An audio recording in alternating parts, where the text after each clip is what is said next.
So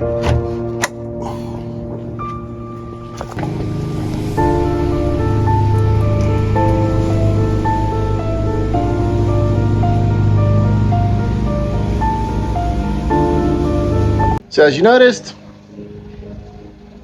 no more SR20. I am not going to fix it. I've done that years ago. I do not want to go through that same route again.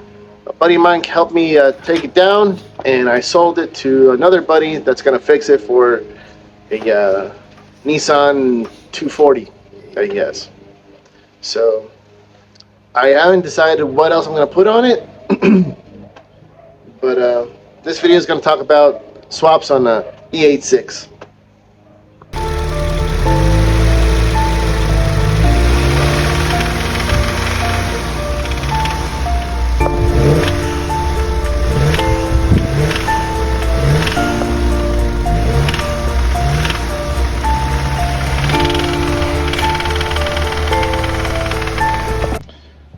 SR20 DET. So this one comes in the early Nissans 240s, 180s, Nissan Silvia.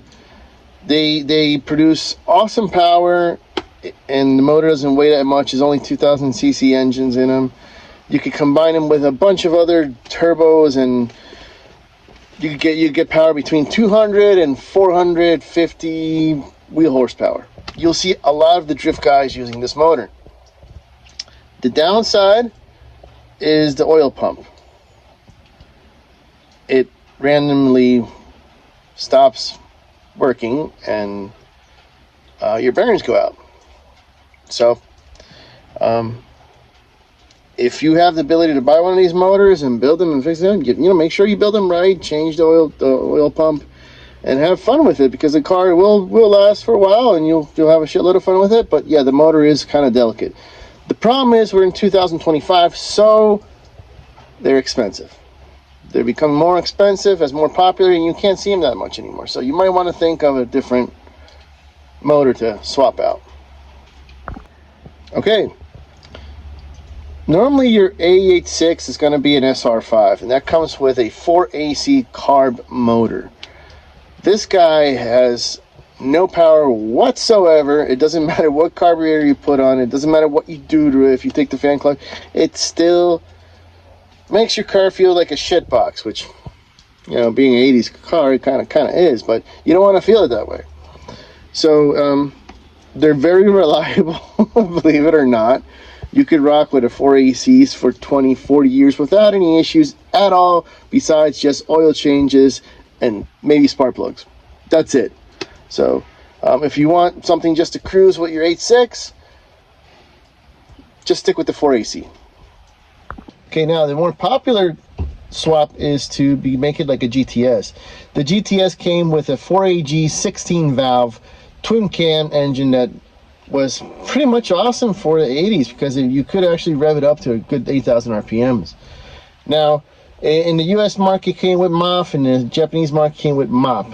Obviously, you want to find it with MOP. It's a lot easier and more reliable.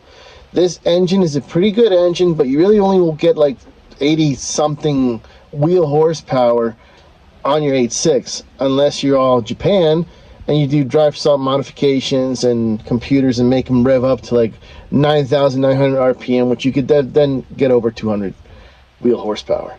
But the 16 valve is a lovely motor. Just make sure you run it with an oil catch can, because they tend up to spit all the oil out of the pole covers into the oil catch can. If you don't have an oil catch can, it's going to go in your ignition and it's going to just kill your spark plugs. Then you can find yourself a 4AG 20 valve. These are the engines that everyone loves the way they sound. Those ETBs, those separate throttle bodies are just amazing. It makes your car sound awesome. This is the closest thing you'll have to making it sound like your car of Initial D when Takumi swapped out his motor.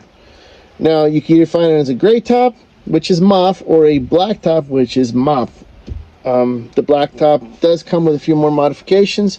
If you're able to get a black top, awesome. If you're able to get a silver top, awesome too. Just swap out all that stuff. Try to put everything that the black top has in electronic and make it make it a black top. Even if it's a green top, it's still a good engine.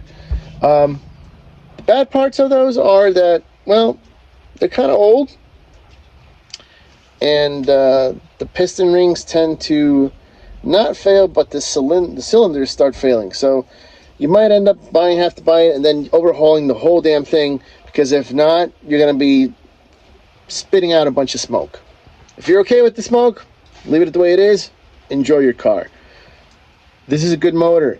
You could use the same transmission as all the other motors, like the 4AC, the 4AG 16 valve, and the 4AG 20 valve can use that same T50 transmission.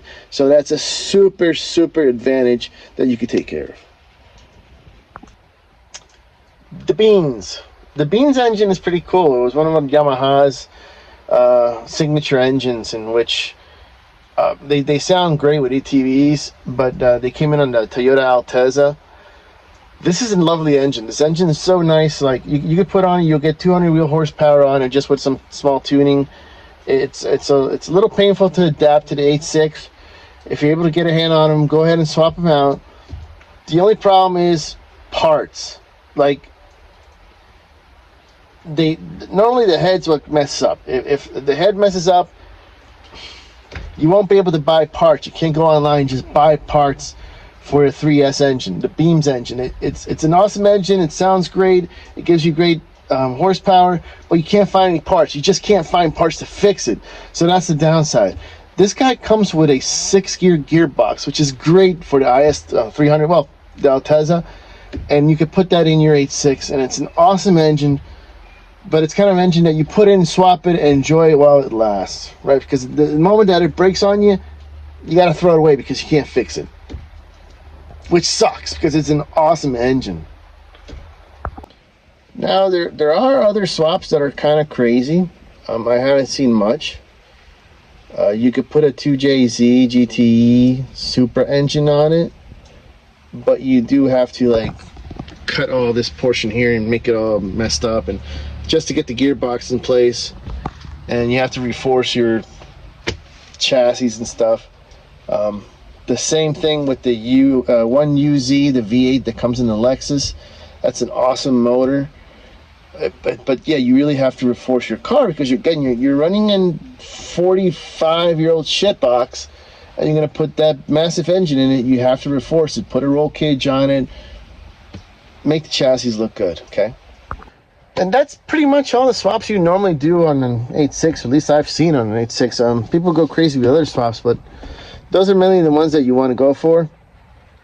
I still haven't decided. I kind of want a 16 twin cam with just mop, some kind of programmable computer I could add on it. I would love a 1UZ engine, just to make the car sound amazing, but I can't imagine all the amount of modifications I would have to do. I don't know. Let me know in the comments what's your favorite swap, and what you're running, and what do you feel about it.